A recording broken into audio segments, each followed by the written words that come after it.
মা এবং মেয়েকে পাওয়া যাচ্ছে না। এইভাবে বাবা একটা ডায়েরি করে। তো এর এক সপ্তাহ পরে 2 তারিখ বা 3 তারিখে এটার আবার একটা উনি সন্দেহ করে যে তাদেরকে কেউ অপহরণ করতে পারে। তখন আমরা আবার একটা নিয়মিত মামলা রুজু করি। মামলা রুজু করে আমরা এটা তদন্ত করতে থাকি।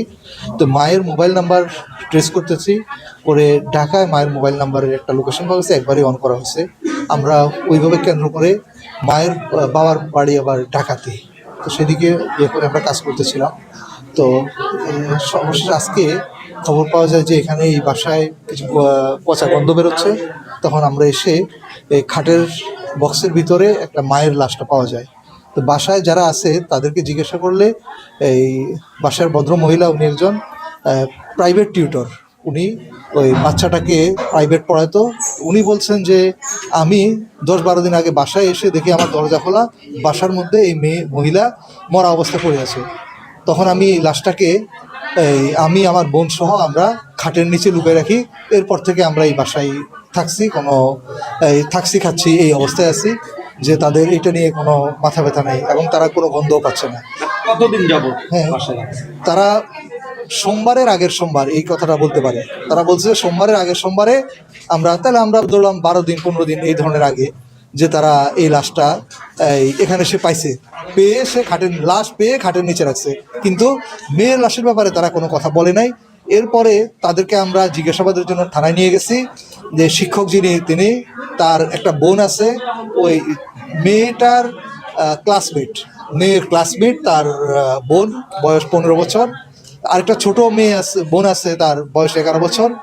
এবং ওই শিক্ষক মহিলা যিনি, ওনার হাজব্যান্ড। এদের 4 জনকে আমরা থানায় জিজ্ঞাসাবাদের জন্য এখন নিয়ে গেছি। জিডি হলো, মামলা হলো, আপনাদের ব্যবস্থা কি নিয়েছিলেন এর মাঝে এতদিন? আমরা তদন্ত করে খোঁজ করে বের করার চেষ্টা করতেছিলাম যে তারা কোথায় আছে। তাদের এটার জন্য আমরা তথ্য প্রযুক্তি ব্যবহার করতেছিলাম। তাদের মোবাইলগুলা বন্ধ হয়ে গেছে। একটা মোবাইলই শুধু কেবল ভদ্র মহিলার মোবাইলটা অন হয়েছিল ঢাকাতে। আমরা ওই আঙ্গিকেই কাজ করতেছিলাম যে কোনো তথ্য পাওয়া যাচ্ছিল না। 26 তারিখে এখানে নিখোঁজ হয়েছে, ওই দিন মৃত্যুবরণ মারা গেছে না এরপরে মারা গেছে, এরকম কিন্তু তথ্য আপনার কাছে? এইটা আসলে পোস্টমর্টমে ডাক্তার অবশ্যই সার্টেন হইতে পারবে। শীতের সময় হইতে পারে ওই সময়কারই, বা এর 2-1 দিন পরও হইতে পারে। এটা স্বজনরা দাবি করছিল, তারা বারবার জানিয়েছে যে আমার ভাগ্নে এখানে পড়তে এসেছে, তারপর থেকে মিসিং। আপনার যে তদন্তকারী কর্মকর্তা, সে কি একবার ওই বাড়িটি দেখতে এসেছিল টিউশনে যার কাছে পড়ে বা যার কাছে কথা হয়েছে? তদন্তকারী কর্মকর্তা এই বাড়িতে আসছে এবং এই বাড়ির যে টিচার তাকে ডেকে থানায় নিয়ে গেছে। থানায় নিয়ে তাকে জিজ্ঞাসাবাদও করছে, এই ঘটনার বিষয়ে জিজ্ঞাসাবাদ করছে। এবং তিনি বলছেন যে মেয়ে আমার কাছ থেকে পড়তে আসছিল, পড়ে চলে গেছে। আবার আমরা সিসিটিভি ফুটেজও দেখলাম ওই তারিখে, মেয়ে যে চলে গেছে সেটা সিসিটিভিতেও আছে। কিন্তু চলে যাওয়ার পরে আবার যে মেয়ে কখন আসছে সেই জিনিসটা আর পরবর্তী অংশটা দেখেনি। আমরা জানতে পারলাম ওই মেয়েটা ছিল যে ওই যে হত্যা হয়েছে ওর বান্ধবী।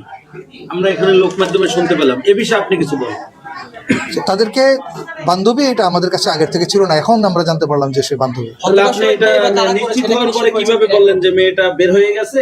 CCTV footage. ওটা তো ছিল ওর বান্ধবী এখানে আসা যাওয়া করতো না, সে পড়তে আসছে এখানে, পড়তে এসে সে পড়া শেষে বের হয়ে গেছে, তাহলে কথা সেখানে মিল ছিল। কিন্তু পরবর্তীতে সে কখন আসছে সেটা আর আমাদের জানা ছিল না।